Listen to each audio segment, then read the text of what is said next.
Hello, everyone. Good morning. You are very welcome to MyWow's Migrant Women Opportunities for Work second webinar. My name is Sandra Ruiz. I'm the project coordinator of this initiative, and I will be moderating this amazing panel today on effective networking to land in your industry. For those who missed our first webinar on labor rights of migrant women in Ireland back in June, just to let you know that you can also watch the video in NCP YouTube channel. And also I would like to take some time again to briefly introduce you to the work that we do in NCP. So MyWow is a new community partnership project. New Community Partnership is an independent national network of more than 100 migrant-led groups in Ireland. NCP offers a number of services that assist migrants with social inclusion, child protection, education, training, employment, cultural understanding, citizenship, etc. So as part of the work that we do, we are now running this amazing project and it's called MyWow. So MyWow is co-funded by the Government of Ireland and the European Social Fund under the Programme for Employability, Inclusion and Learning 2014-2020. MyWow aims to explore, support and overcome a specific barrier that migrant women are facing here in Ireland during the job-seeking journey. It is designed to empower migrant women to reach their potential, rebuild their confidence, and upgrading their skills. So what we want is to be beside them, to support them, to join their journey to access to the labor market and career progression in ways that they are linked to their professional goals, which is very important, is one of the key of this project that is linked to the professional goal. The second key point is that is related to in any area of the labor market and at any level. So that 3 points are very important for us. Additionally, we know that it is important as well to work with the other side of the coin. So we also aim to provide support and a critical thinking space to professionals involved in the recruitment process of organizations. So everyone working in the hiring process, to create a more inclusive and equal route for migrant women to access to employment, to progress in their career, and as I said before, in any area of the labor market and at any level. So finally, as part of these services, we provide free training to migrant women who wish to work on their skills to enter the Irish labor market or relaunch their career. So just to let you know that we are in the process of recruiting more migrant women for their training. So stay on tune, or if you want to get in contact with us in mywow@newcommunities.ie, you are very welcome to send us an email and to get more information. And also that we are very excited about launching our new training, free training for recruitment agencies. So if you want to know more about this, again, please feel free to get in contact with us. So now we are moving on to this amazing webinar. And as part of this series of 4 webinars today, we are going to be talking about networking, which I think is actually very relevant and difficult in the current time of the pandemic that we are living. So I hope everyone enjoyed the webinar today. But again, sorry, I have to say that before we move to the amazing panel, some general rules for today. The speaker are going to be talking approximately about 50 minutes, and then we are going to have time for Q&A session. So if you want to start leaving your question in the Q&A chat box, you are very welcome. And then at the end of the session, we're going to have some time for you to talk to the panelists. Also, we know that networking is very difficult, so we want to use this space to connect with each other. So if you want, you can leave your LinkedIn profile in the chat box, and then will be a way to connect with each other. don't feel pressure. If you don't want to do it, that's fine. And only let you know that people that they are registered in this webinar, they have access to this information. Also note that this webinar is also live streamed on NCP's Facebook page, and it's been recorded. So that means that in a few days, we will be available in NCP YouTube channel. So then if you want to share with other people and to want to, so those who couldn't be here today and they want to watch the webinar again, they can find the video in NCP YouTube channel. So that's all for me. Now I'm delighted to welcome and be joined by the three amazing speakers, Lola Ross-Gordon, Chancellor Uremo Adeyemi, and Hayley Colity. So let me introduce them in a very brief way. I know it's not gonna make any justice to them, but if they want to add any more points, feel very welcome to do it. So the first one is Chancellor Uremo Adeyemi, sorry. So Councillor Uremo is a member of Longford County Council and Deputy Chair of Longford Municipal District. She is married with 3 children. Prior to her role as a public representative, which is an honor for me to have her here, because in some point we cannot share a journey, Uremo worked for over 10 years as a project manager in Cameroon, and in the last year as an executive officer with the Department of Health. Uremo is a member of FINAFOL Party and secretary of the FINAFOL Women Network. You're very welcome, Uremo. Then I'm gonna introduce Lola, and then, sorry, Uremo, if you want to say something. Lola Ross-Gordon is a drama therapist, theater director, and a choreographer. She's the artistic director of Stage Whisper Ireland. Since 2007, she has been engaging by the National Learning Network, RICAR, to deliver the performing arts course at Roslyn Park College, devising, choreographing, and directing productions with the students coming from diverse range of mental health, intellectual, physical, and learning disability. Lola has also lectured in the theatre and performance studied at Trinity College Dublin, NUI Maynooth, and Griffith College. And I have to say this, that she is from Spain. So it's a pleasure for me. And finally, and not last, but really important, the last speaker is Hayley Colity. Hayley is passionate about experiencing life in simplicity in a not so simple world, that's true, calming situation and encouraging a tone of positivity. She currently works or spends her time in a communication hub in the civil service, sparking idea, creating and organizing events, both in and out of house, promoting and accelerating atmosphere, acquiring skills in human resource, persuasive organization and communications, striving for a sense of serenity and well-being. Hayley's career journey, family and volunteering is intertwined imperative. A sense of adventure led from one course to become an award-winning writer, which changed her career direction and allow access to further education. Redirected by chance and hard work, her mindset remains raise up, shoulders back, chin up, and smile. That's his amazing introduction. I was reading that and I was like, wow, it's so beautiful. So that's for today.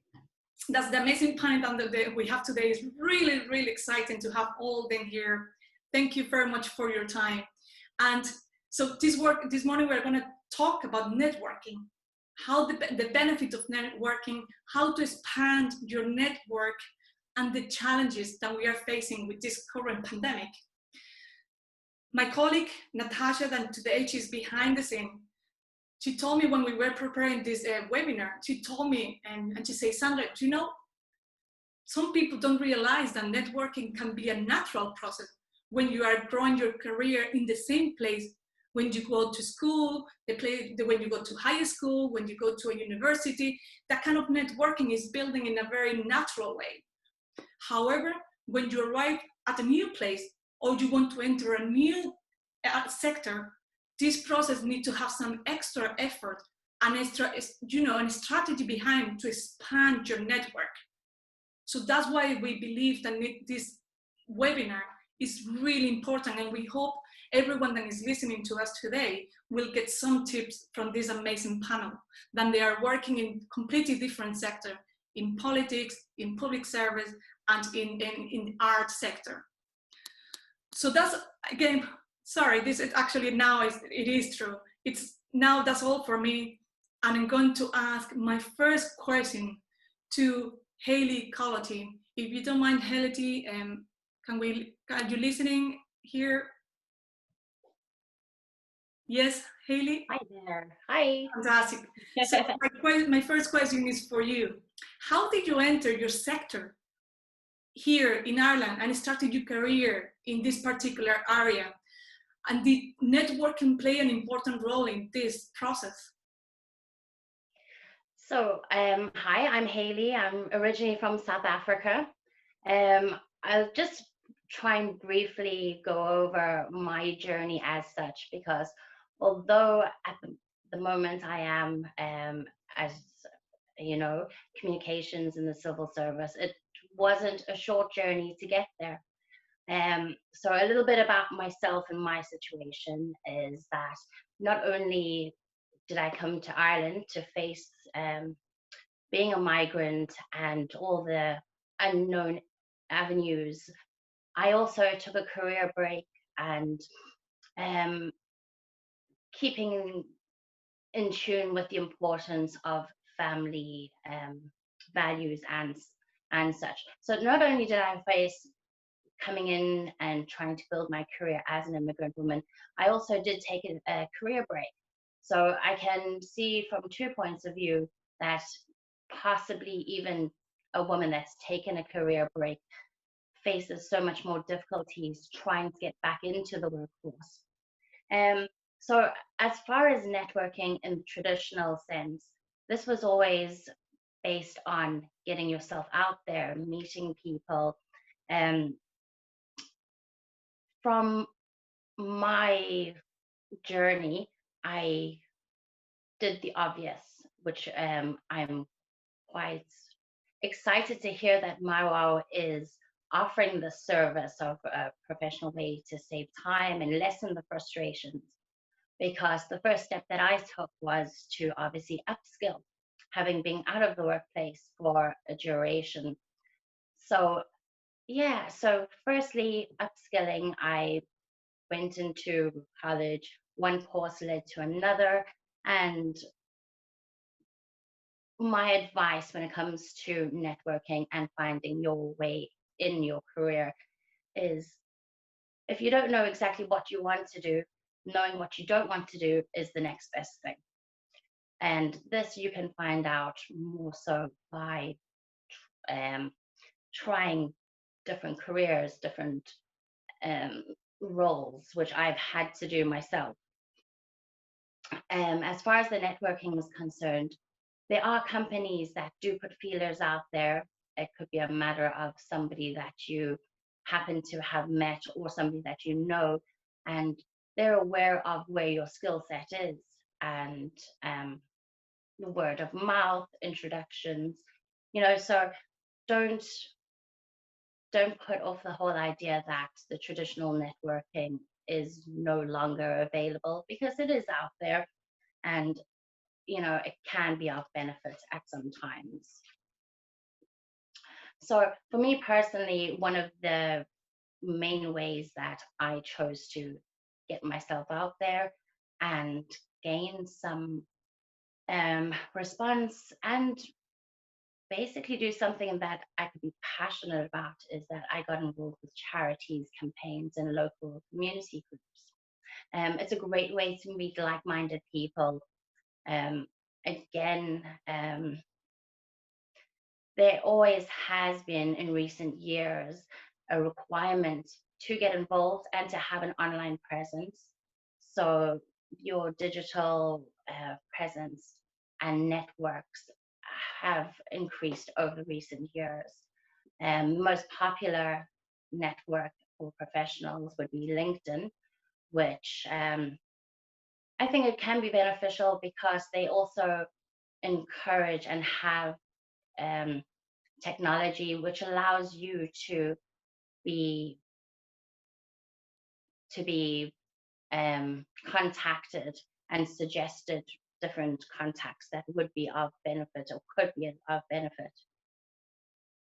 So depending on your actual sector that you choose to be in, other platforms for networking which may benefit would be Instagram. There is also a platform called Meetup. Now, Meetup could be beneficial even in nowadays because it's a smaller group and quite frankly, if you are into Meetup and there is no group meeting of your interest, you can initiate it yourself, which is beneficial. So yeah, true. Just talking about traditional networking, although we do kind of think that the traditional networking would have always been to be out there and accepting invitations, going to events, going to seminars. It has over the years also become a digital presence. So another way of finding out the unknown is that most companies on their websites, they do have like introduction pages where you can see the key people in different companies. You can see their photos and their names and such. Obviously, the more comfortable you are with people that you're approaching, the easier networking becomes. Now, as far as the public sector is that much more tricky because it is based on formal competitions that are only announced every so often. But in saying that, still, we would be using a network for the public service in the sense that you would be trying to meet people that would perhaps have experience and good advice. Obviously, the better your chances are in progressing in the public service. So I think that's about it from me. Thank you for listening. That's fantastic. Thank you very much. So it's basically, it's right. I think you're right. It's like there are different platforms where now, especially nowadays, and everything is almost online, like we cannot meet people face to face. There are different platforms where you can connect with people that have similar, they are looking for similar hobbies, or they are looking, they have different likes. So it is a way to connect with people that perhaps they are not working in your sector, but maybe they know another person or they know another one. And we cannot dismiss that kind of networking that can happen from a very informal setup. So that's fantastic. Thank you very much. So my second question is for Councillor Urema. So, as you know, she's she's the councillor in Longford. And so I just want to know a bit more about, if you could tell us how networking having an important tool to progress in your career, in particular in your sector that is very difficult and it's very difficult to access, and but you did amazingly. So congratulations from here. Thank you so much, Sandra, and thanks very much for having me on here, and hello everyone. I'm really happy to be participating, being an immigrant, and having gone through the process, trying to find work, trying to settle in a new community. So I very much empathize with a lot of people who are trying to find the right sector to fit in, and absolutely, this event really hits the nail on the head in the sense that networking is so powerful and so important, particularly for immigrants. It's important for everyone, but as immigrants, networking is so critical. In the last 18 years I've been in Ireland, I have had 5 jobs, including my current role, and I can tell you that all these jobs I have got through networking. My first job was by a peer who worked for a credit card company, and they had a referral program where you refer somebody and you get a €250 bonus. So that was the order of the day. We were kind of checking on the shelves and under the couches for who we can refer to take advantage of that €250 windfall, if you may. So that is one importance of your friends as your network. And it's so important to have a good trusting relationship with your friends, because they will refer you in this situation within a heartbeat. My second referral then was with Cameron, that I spent 10 years working for. And the same way somebody was leaving the job, the manager asked the team if they knew anybody. I handed in my CV, I got an interview, and I got the job. So again, you know, the strength of the network got me in there. My third job was a funny one. By then I had joined the Fianna Fáil party, and Cameron unfortunately moved their operations out of Ireland. So I found myself out of the job in toward the end of 2017. And so again, back onto Indeed and jobs.ie and everywhere, trying to, you know, put my CV out, make applications, like 1 million applications per day. And so I came across this job ad on Indeed that it was local. And so a candidate in my party was having a luncheon, which thankfully I had already signed up to attend, because he's not just a candidate, he's my neighbor and my very good friend for a couple of years. And again, that shows, you know, your neighbor can be your network as well. So I said to him, I saw this job advertised online. Do you know who's advertising, and do you know where this place is? And his answer was yes and yes. The advertiser would be at the luncheon. I will introduce you. And that is how I got that job. He made the introductions. I was invited 2 days later for an interview, and I got the job.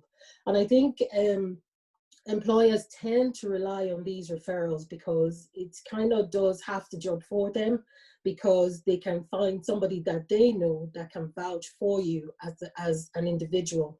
And, you know, it's cut through the recruitment process, where a recruiter tries to find candidates that match a company's culture. So they know that with their friend who is recommending this person, they know that the friend understands them and how they operate, and knows that this would be a happy meeting of individuals. So your friends, your neighbors, it's so important to develop those networks. My fourth job was with it was in the public sector with the Department of Health. And I got that job. It was recommended. Obviously, I went through the recruitment process for public jobs. However, a girl that reported to me when I worked in Cameron got a public job, and, you know, mentioned to me that I could do this. She put me through the processes to go to, and, you know, kind of set my expectation that this is a lengthy process. So it took a year for me to go get the job. But at every stage, I was checking in with her to say, you know, this is where it's at. And she'd give me tips and guidance. Again, with that network, it made me position myself in the best way to get through every stage of the recruitment process in public jobs. Now, this girl was my direct report, but we had a good working relationship as well. So again, in the work environment, your colleagues are your networks, and it's so important to have a good relationship at work with everybody as much as possible, because you don't know which relationship is going to come useful in future. Now, she left the job 3 years before I did, but we kept in touch, and we, you know, when this opportunity came, she was able to guide me through it, and I got the job then. And then finally, my role as councillor. So I joined my Fianna Fáil party in 2016, and how that happened, well, I didn't arrive in Ireland to go into politics. I arrived in Ireland to, you know, settle and make a good life for myself and my family. So in 2016, during the elections, a local candidate in the general elections posted his mandate, and they boosted it and sponsored the post, so it arrived on my feed, and I just engaged and asked a few questions, which led to a meeting, which led to me canvassing for this candidate. Unfortunately, they didn't get elected in 2016, but what happened was my neighbor, who was in the Fianna Fáil party, contacted me then to say, I didn't know you had an interest in politics. I saw how you helped that candidate. I would like you to join our party and work with us. Again, based on my activities, then I got the invitation to join the Fianna Fáil party, which I did. And then I started going to meetings and engaging. So if they wanted volunteers to maybe drop leaflets, I would put my hand up. If they needed volunteers to do church cake collections, I would put my hand up. If we were going to a convention, I'd put my name down, I'd get on the bus and get on the convention. And what that did for me was it, expanded my network to not just my neighbor who brought me into the party where I knew nobody else. It endeared me to a lot more people within the party. And another thing I have to point out is when I joined the party, I was the only immigrant, I was the only non-native in the party going into the meetings. And, I didn't mind at all. Again, I do a lot of voluntary work within the community out of hours. And it was a personal decision for me to get involved in the community, to help make things easier for myself as a migrant, help me to engage with the natives so that they can understand me and I can understand them, and we can learn how to live in harmony. So I would do a lot of volunteering in the local community as well. So when the opportunity came for candidates to be nominated, I was asked if I would be interested. And I said I'd be more than willing to do that, and I got on a ticket. And the reason I pointed out that I was the only immigrant or the non-native in the party was you need to have a certain number of nominations to be put on a ballot, to be up for reckoning. And I got the required number of nominations. So at that stage in 2018, I didn't have just one network, but I had several. And that goes to show how important it is. You don't know who's watching, you don't know who is interested, you don't know what your interaction is going to lead to. So it's so important. Anybody you encounter is a potential network. So it's so important to put your best foot forward, your best face forward. And like when you're engaging with parents of your children, when you're engaging with your children's teachers, when you're engaging with your friends that you may have known since you were a child, when you're engaging with maybe salespeople in the shops, when you're engaging with the guards, anywhere, it is so important to just put your best self forward and make sure that you're taking advantage of every opportunity that comes before you. You don't know what is going to stick in somebody's memory. You don't know who you're going to meet. I actually went into the bank to look for a loan one day, and I was ushered in to see the bank manager, and lo and behold, the lady asks me, "Oh, do you read at Mass on Sundays?" And I said, "Yes, I read in St. Nell's," again, my volunteering work. And she knew me, she knew my kids, she'd, listened to me, and straight away, somebody I thought I didn't know, we had a connection straight away because, of my volunteering in the community. So there's so many ways to kind of increase the opportunity. Now, in saying this, it sounds like it's very easy to do. However, it is tough. It took me 18 years to get to where I am.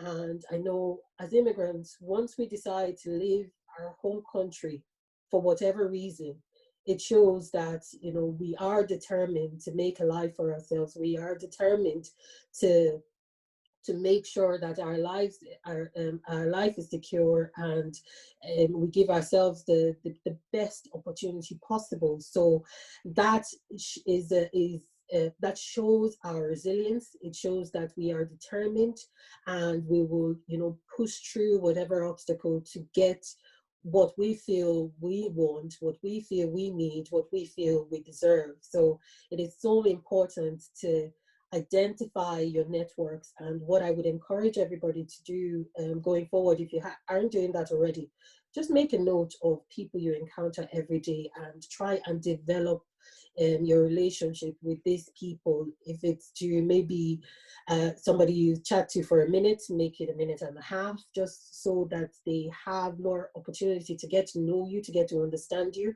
so that, you know, in the event of any opportunity coming around locally, you will be in their mind and be considered. And it's no harm dropping hints here and there that, you know, I'm looking for a job. Is there any opportunity where you work, or do you know of anybody that's looking to hire? You never know what it's going to develop into an opportunity. And the last thing I'm going to say is, you know, it is so important to engage in the political process in Ireland. It is Politics is where things begin. Policies, legislations, bills, all of that happen within government, and it's so important as immigrants to get involved in those processes, to influence decisions more than anything, so that, you know, when these legislations and policies are being put forward, they are put forward with consideration of everybody in the community in mind. So, you know, find out which political parties are around you, check out their policies, see which party aligns with your policy. I hope Fianna Fáil party will align with everyone's policies. And, you know, go attend meetings, whatever events there are, volunteer, those networks work. And even, you know, TDs, senators, they need staff working for them. So that would be an opportunity for you to get a chance to be considered for political roles as well, because only so many jobs are advertised online. A lot more jobs are available and gotten behind the scenes. So I hope, you know, what I said has been of benefit, and if I can be of any assistance to anyone, you can reach me through Sandra, and I'll be more than happy to help. Thank you so much. Thank you very much, Councillor Raymond. That was really, really useful tips, and all the advices that you were sharing. I think it is really important that we take note and we review every day, because, as you said before, for everyone it's key, but for migrant people it's critical to have a good networking. And you also mentioned that, you know, anybody could be a potential network that can help you to reach your next level. So it could be in your community, it could be just some friends, it could be people that you meet in the park, in the school. So it is important to make that effort to develop that connection. Then it could be that now it's not useful to you, but maybe in 1 year time, you will find that person that you met a year ago actually is going to be the one that is going to help you to get the job, to get to the point where you want. That was really, really good. Thank you so much. So now the next question is for our next speaker, Lola Ross. So Lola, for you, I mean, you work in the art sector, actually one of the most difficult sector, I will say, because, you know, especially nowadays, and with the pandemic, they are suffering a lot of deficit and support. For you, we know that art involves interaction, involve connection, involve to be close to each other in some way or another. So if you are a person that want to enter in this particular sector and to expand your network, or even start there, what do you think will be the things that they need to consider to break into the art area? I would like to thank you, first of all, thank you, Sandra, and your organization for this amazing opportunity, and for making me aware of the amount of the wonderful people, especially women, that are out there in Ireland, you know, trying to make their dreams come true, I suppose, and that's how I define as well my journey. So let me talk to you about my personal journey. I come from a very small town in Andalusia, in Spain, in the region of Córdoba. And maybe this is funny, but I fell in love with the rain, and Ireland brought me, I always felt connected to Ireland because, I come from a place where maybe it rains 20 days per year, if so. So when I heard that in Ireland it rains nearly every day, I thought, oh my God, I want to be there. Apart from maybe other, reasons. But I suppose my own story is a story of searching. I came at the beginning of the boom, the Celtic tiger, and I experienced so far the changes of this city, Dublin, that's where I live, but also the changes within the community and the society as well. I was just reading the other day an article by Dr. Charlotte McIver, and quote, it says, "Do migrants have a choice in Irish art?" And she mentioned that in the census in 2016, there is only a 17.3% of those living in Ireland were born abroad. And 11.6% of us are non-Irish nationals. I mean, over the years that I've been in here, that number has been increasing highly up until now. But it's a small portion of the community that now needs to have a voice. And I'm not only talking about perhaps people that, like me, came to study or came, looking for an opportunity. I'm also talking about refugees and many other, I suppose, communities that they really need support. And I'm very happy that now with these conversations, we can give that opportunity to everyone. I suppose for me, Ireland has become the country that gave me all the opportunities that I needed at the time. I come from a not well-off family, and I needed to have a job in order to go to college. So I came here looking for that. I was very lucky to learn the language quick enough and get, jobs, and then I could, apply for a drama studies in UCB. From there, I studied a master's in drama therapy in Maynooth, and that opened my eyes to the use of drama as a link to almost transformation for people that may have needs. And since then, I'm working with rehab as a drama therapist, as well as theater director and choreographer. I'm currently studying a PhD in Trinity College, where I explore the multiculturalism of Ireland through the eyes of Yeats and Lorca, the Spanish playwright. And that's where my work is being, I suppose, navigating all these years. I work with actors and dancers from many different nationalities, and all the productions that we've been working with evolve movement rather than words, because I do understand that one thing that for me as an artist was very important was to explore the language barrier. They not being able to talk, they not being able to understand what people were saying to me verbally. And I think that somehow within that energy, I learned to listen with my eyes, if you know what I mean. And that was the beginning of my love for, movement as a universal language where words, are not necessary. So I suppose that as an artist, that's more or less where my love is in choreography and movement. And of course, all my stories so far have to do with women struggling, with I suppose, passions sometimes, or oppression, or sexuality. And we've been exploring characters from Lorca, the House of Bernarda Alba, or Irma. And I suppose where we are as a company, which is a collective, is we are researching about a new project where we are going to look at the life of people, not only when they are here, But as an example, some of our dancers are back now to the countries that they came from. So how do they feel when they are back? Because some part of you remain always in the place that you were once. So it's an interesting exploration for me as an artist now.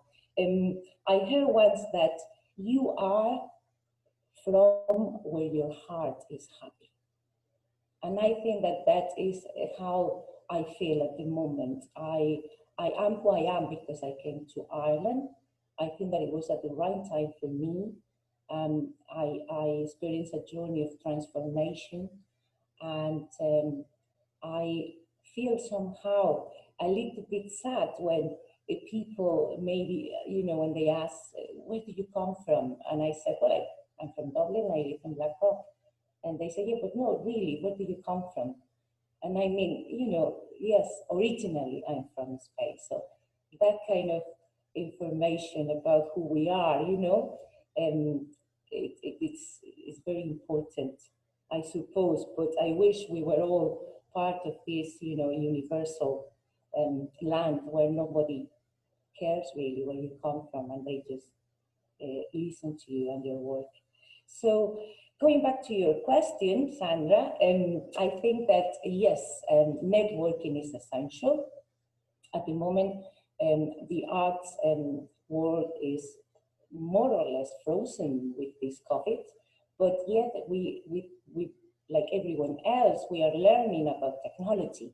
We are learning about another, you know, ways of telling our stories, and we are using, you know, elements of communication through Zoom, you know, through webinars, as we are doing now.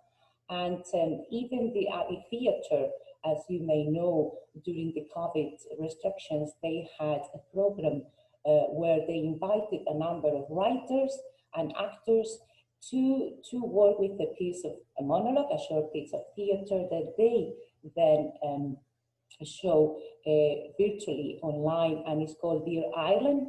And in this collection of small plays, there is also a representation of non-Irish, you know, nationals. So there you go. I think that yes, things are changing in the cultural integration of Ireland, and there is more than ever now.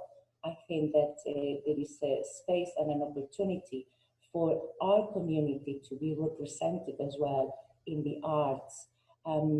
We've seen that, I suppose, improving lately. I mean, not only politically, we have a representation, you know, we have politics that come from other countries.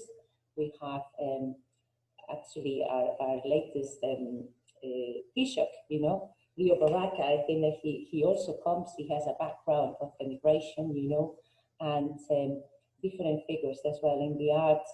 So there are many different companies at the moment and organizations in Ireland that are looking for diversity, that they are offering, you know, models of cultural integration.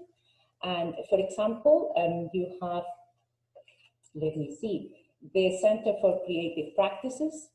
And what they do is they offer not only a link of connection, but they offer training as well as support to any artist that want to engage with them. And I think that that is very important once you want to start your work as an artist, is you need to engage with more artists. You need to start recreating almost the way that you're going to be surviving, if you know what I mean. How are you going to be engaging with people? You know, collectives are very important as well. So as well as Create as well is another center for creative arts, and they offer, I suppose, information as well as a link with different organizations at the moment. And I want to talk about the Irish Modern Dance Theatre, and in particular, John Scott, which is a choreographer and a dancer that has been an inspiration for my work.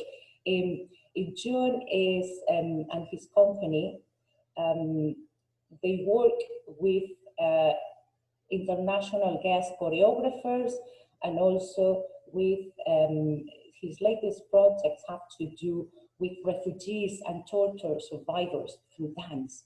So most of his work engage with audiences telling stories of real people, you know, living in Ireland, seeking for asylum or a place to stay as well. So again, I suppose there are, depends on what is the field of art, you know, that people may want to pursue.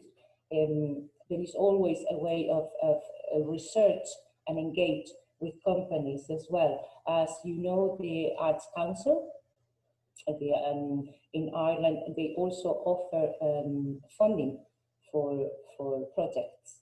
And all of that is very clear, you know, in the website as well. So I suppose as in any other profession, you know, as Remo was saying as well, you need to put your name out there. You need to start, you know, knocking at doors, and if you are a performer, you know, you need to start doing things and get, you know, in contact with people. In the arts as well, I find very useful the community centers, you know, everywhere that you are, find a community center where you can go and search information, or a theater, and maybe start from there. And also I'm very happy to help in any way that I can. If you want to contact me, and to Sandra could share my details with you. And look, maybe this is an opportunity to create a collective of, you know, migrant women artists, and who knows what can we do together. So yeah, let me know what do you do, who you are, and what do you want. And yes, and basically, I think that that's all that I wanted to say about my journey. Thank you, Lola. I think you had an amazing journey, and very interesting how you were kind of entering the sector, and then you were connecting to other people, and then you were putting together all your strengths, your skills that you have been learning and you have been developing through the years here in Ireland. So it's really, really good. And now we are getting to the last question that is for all of you. So we have been talking about, you already were giving to people some tips about how to network. But I suppose I want you to focus now on where we are in the moment that we are facing with all the challenges and the difficulties that people are facing in your different sector as well. So think about you in politics, think of you in the public sector, or yourself in arts. So what are the type of tips and piece of advice that you can give it to people to overcome the limitations that unfortunately the COVID-19 is putting on people when it comes to expand the networking? And who wants to? Yeah, I can go first on that, Sandra. Thanks. I think the pandemic has kind of turned our lives upside down a lot, and we are all struggling to cope with this kind of new way of life. As well as that, it presents new opportunities also. And I think right now a lot is happening online, and not as much in real time, just because we have to try and keep our distance, and we can't, you know, there's limitations on gatherings and all of that. So a lot is going on online, and I think online is where we have more of an opportunity to network. Now, the advantage of being online, the advantage of social media is, you know, more people are within your reach, technically. So again, it's an opportunity to engage. Facebook is where a lot goes on. I know the younger generation prefer other social media platforms, but I think for my generation anyway, Facebook is still very much relevant. I think Twitter is another area where you can engage. There's a lot going on. I think Twitter is a bit like a marketplace where a lot of things are going on. You have your direction, and things within your periphery. So when you look around, you see opportunities. A lot of businesses advertise on Twitter as well. And again, a lot of politicians are on Twitter trying to communicate with their constituents. So that's another opportunity to engage. You know, politicians might retweet jobs that come on their feeds. So it's an opportunity to jump on that, send them a message to say, you know, you retweeted that job. Do you know anybody there? Can you give me a reference? And politicians are great referees. So that's another advantage for engaging with TDs, senators, and they're all very much approachable. So I don't think there's any public figure that will turn anybody away, because really, when election time comes, we start counting the numbers. So this is when we are building up our base. So we are obviously always open. We're looking for people to actually come to us with their needs. So this is an opportunity to get in touch with public figures, engage on social media, whatever is going on, get involved, even if it's to concur, to say, I agree with this, or to retweet somebody's message. You don't know how many retweets can get them to, you know, to follow you back, and then you have an opportunity to engage privately. So social media is a big, it's where most of everything is happening now, just because, you know, we have to be so careful. So that would be my recommendation, to see who's online, engage with who's online, and continue to push. Like, you have to keep knocking on the doors until one opens, and you know, that would be my recommendation. Thank you very much. Hayley, I think you wanted to say something. Yeah, so I'm not going to play down the effects of the COVID. I do honestly believe that human contact is very important. I know we have different characters. We have some introverts, some extroverts, but I do still feel that human contact will always play a huge role for support, for engagement as such. I did mention before the platform Meetup, where, as I said, if there is no meetup that suits you, you can initiate one. It gives you the opportunity to meet in smaller groups and try and keep, obviously, with government restrictions. The only thing that I will say, and the way I'm trying to look at this and keep sane at the same time, is get good internet. I think that the pandemic, more or less, all it's really done is fast-tracked online activity. I think the route was destined to become the way of the future anyway, between international business as well as local.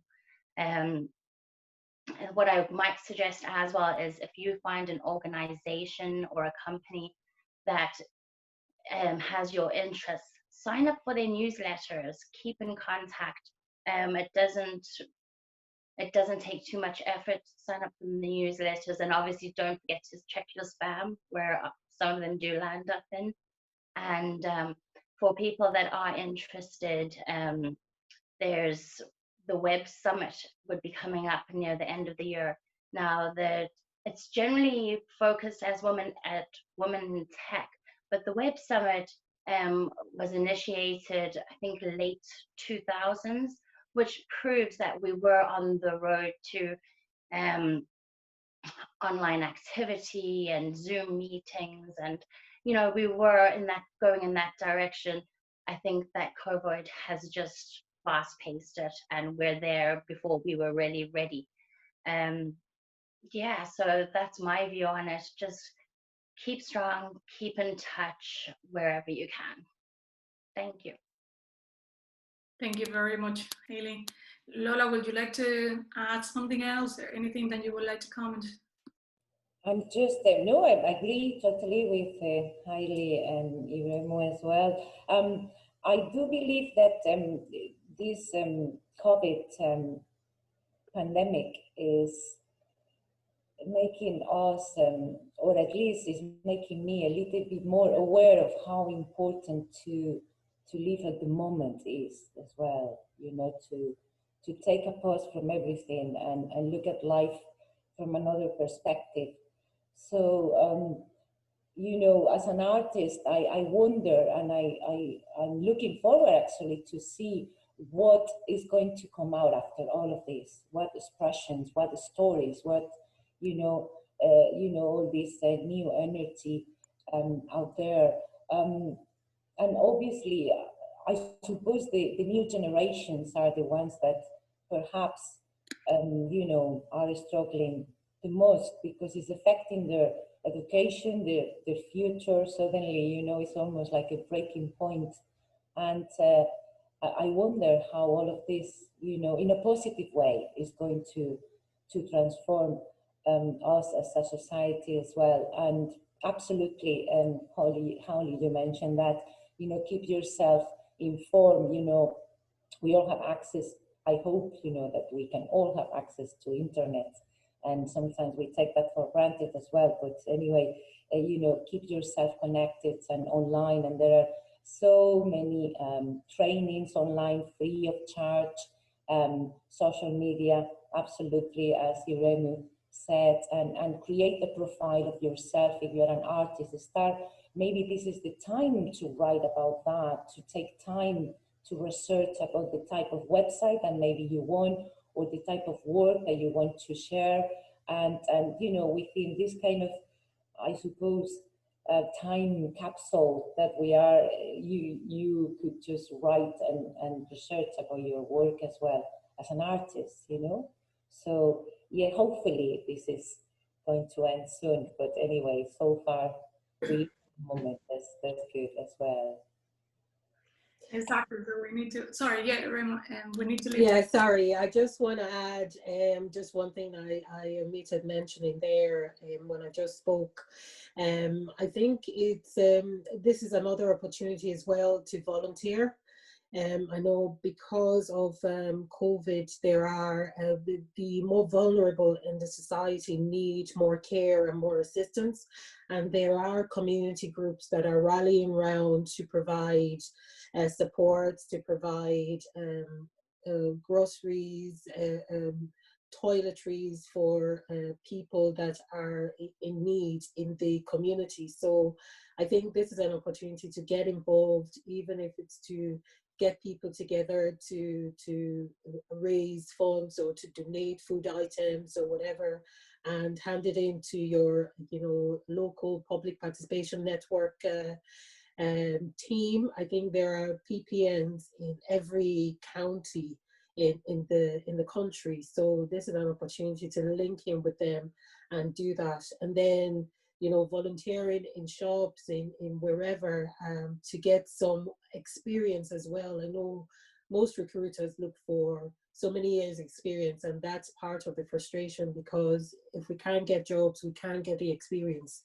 But what we can do then as well in the meantime is, just get some work experience, volunteer and get some unpaid job, because that's where you build up your experience. And who knows, that establishment might have a paying role, and you're already used to the culture, and you'll be a foot in to get in a paid job. So if there are opportunities to do work experience and volunteer, I would be taking advantage of it, especially in this time. Thanks.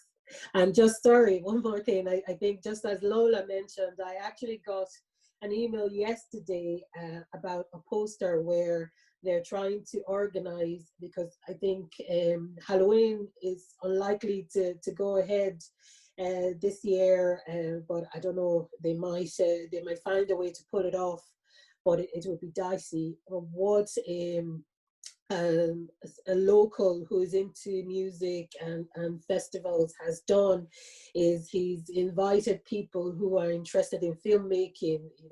The kids these days, they're always on TikTok doing these short videos.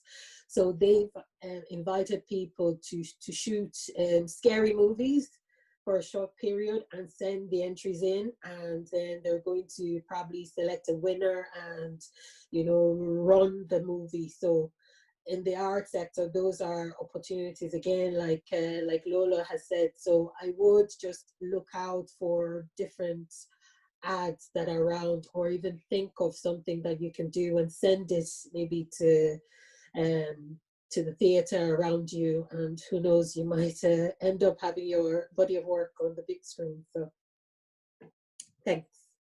That's actually very interesting. And I think it is important to remember that in these times, and we are facing so many difficulties and challenges, innovation is a key. We need to open our mind. People that they are in art, they know what I'm talking about creativity, innovation, not being afraid to try new things. I think that's something that, as part of all the advantages and opportunities that they are coming through the COVID-19, this is something that we need to open ourselves and not being afraid to be more creative and more innovative. That's actually very interesting now that Halloween is coming. And this is gonna be, actually, now that you're talking about Halloween, kids, children, and everything, because we do have one question that came through Q&A chat, and he said, Nina, and it's for question for Councillor Remo, but for all of you as well. So basically, she's asking it, how do you manage to maintain a healthy balance between your family and your career, considering migrant women don't usually have relatives to rely on for the part-time care of the children, which is extremely important for all of us. So what do you want to say? Maybe we can start with you, Remo, and then if you want to say something, Haley and Lola, you can come on. Thank you. Yeah, absolutely. It's so important, and it is a barrier for a lot of us, just because we can't take advantage of some opportunities just because of our family circumstances. I'm fortunate in the sense that my children are pretty much grown. My boys are teenagers, they're age 14 and 15, so they pretty much look after themselves. And the youngest sister,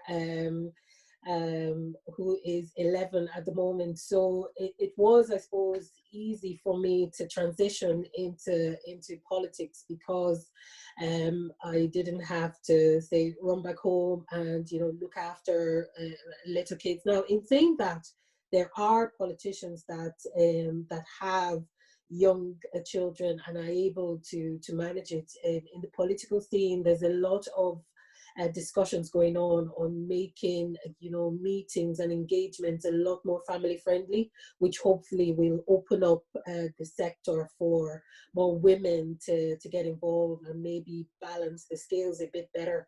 So I am fortunate in that sense that my children are pretty much self-sufficient now. When they were much younger, I didn't do much besides go to work and come home and look after the kids. And so a lot of my salary went into childcare. I had my children in after school when they finished from school, and the younger one was in daycare full time. So what I had to do to balance it off was at weekends then it'll be pretty much 100% family time to try and build up that bond that we didn't have a chance to when they were in creche and in school and in homework club, and it worked. So I think the opportunity came for me at the right time to enable me to go into politics full time without feeling, that I'm neglecting my family. And my family are so supportive as well. They're able to, to kind of look after themselves and, make adjustments when I'm not home, and then, adjust to welcome me back in when I'm back home. So, absolutely, just knowing that your immediate family is far away is a challenge, and again, that's why networks come in, because your friends around you, your neighbors become your family, and those networks, then I can't say the number of times that friends have helped me out, maybe when the creche isn't open, or I need to go off on a business trip and I need somebody to look after my children after school. So my networks have come in handy that way. And again, I have to be prepared to return the favor as well. So when I'm asked, I always try to accommodate as much as possible, so that again, there is that trust between myself and my friends, my critical network, so that we can support each other as needed. Yeah, that's very true. Haley, do you want to say something? Yeah, so this would have been a very, very big issue for me. And most of the reason why I did take the career break, coming from South Africa, I would have myself grown up with a very large extended family with cousins and aunts and uncles. Whereas, starting fresh in a new country, you are aware of the issues that you're taking on when you make that big leap. Now, I did, as I said, I took a career break. However, what I did during that time was to volunteer, be involved with charities, upskill. And yes, it's very much a matter of your blood family isn't here, and it is your friends, your neighbors, that you become to count on them. Um, And then once they do hit a certain age and you do feel that you're ready to go back into your career space and you can put a bit more priority in your own career, it is an expense, and it is, I myself have been very fortunate that I have managed to get a childcare and after school that I'm comfortable that my child is happy there. And it does become a matter of trying to balance life. You need to kind of spread your energy levels in the sense that your career is important to you, and so are your family, obviously. So basically, time management is a huge issue, making sure that you allow for quality family time as well as a little bit of me time if you can squeeze it in. One would say, you have to be able to take care of yourself in order to be able to take care of everybody around you. So, yeah, that's how I would have managed. Thank you very much. And Lola, you want to say a few words now? Yes, well, the childcare cost in Ireland is a bit of a nightmare. We agree on that. But I've been very fortunate as well. My partner is from Ireland, so I suppose I marry one of them. And so his family has been helping us a lot. My baby's now 20 months old. They grow too fast. And again, because I was doing a PhD in Trinity College, there are crash facilities for students there with kind of, affordable price. So that's been very useful before the pandemic. Now, during the pandemic, as I said, we are both working from home, and I have his support, minding Isla when I'm not in the house. But I also agree with you. I think that friends are the family that we create ourselves, we find ourselves in our lives. So I'm very lucky to have very good friends around me that may help sometimes. But having said that, I suppose that when there is a difficulty with an income and you need to find someone to mind your baby, or especially if you have more than one, it could be a huge challenge. And there are facilities out there, and if you need some support, check with the Irish Citizen information. Sometimes they have programs for local, community services where you can have a few hours of crash for free, et cetera, and they can put you in contact with more young mothers or mothers like you, or parents out there in your area. So again, network is an important word, network. And find yourself, knock at doors. Yuremo, I'm going to use that a lot, knock at doors. I like that. Thank you. No problem. That is really good. And if you don't mind to add something, I mean, families, they have different shapes. They come along in different shapes. So there are migrant women, then there are single mothers, and you know they are here and they don't have any support. So as you say, your remote community is a huge, you know, they play an important role in their life. But there are also those who are they have a partner, so there's a family there, then there is two people in the family, two adults in the family, let's say, and both of them, no matter if they're women and men, wherever, they do have equal responsibility to look after the kids. So, you know, I think we, unfortunately, I believe that we still cannot put the pressure on women to look after the kids as, you know, we have the main responsibility. And I would like to say that, in my opinion, it must be equal. So it's a teamwork.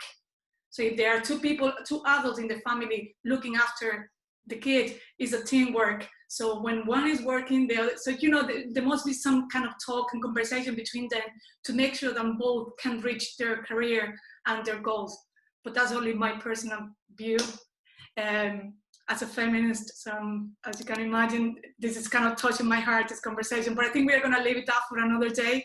It was really interesting, and I think we all felt very connected to that question.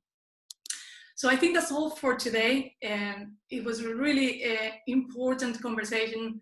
I think we do need more like this, especially migrant women leaders like yourself, and they are using their experience and their knowledge to share and to you know, to talk to other migrant women that perhaps they're in a, let's say, in a less senior space in their career, and your experience, your tips, your pieces of advice, that they are crucial for them to keep progressing. I want to say thank you very much. Muchas gracias a todos, to all of you. Sorry to the interpreter now using my Spanish here, but basically I say thank you very much in Spanish to all of you for your time, for your knowledge, for sharing all your tips. Thank you very much to the sign language interpreter. It is extremely hard work what they are doing now, but at the same time, it's crucial to make sure that this conversation is inclusive for everyone that is listening today. And thank you as well to my colleague Natasha, and you know, we are happy working together to put this webinar, and now today she's working behind the scene. And everyone, thank you to everyone that is watching the webinar today. Please stay safe and network, and network. Thanks, Sandra. Bye, everyone. Thank you very much. Bye-bye. Have a good day. Thank you very much.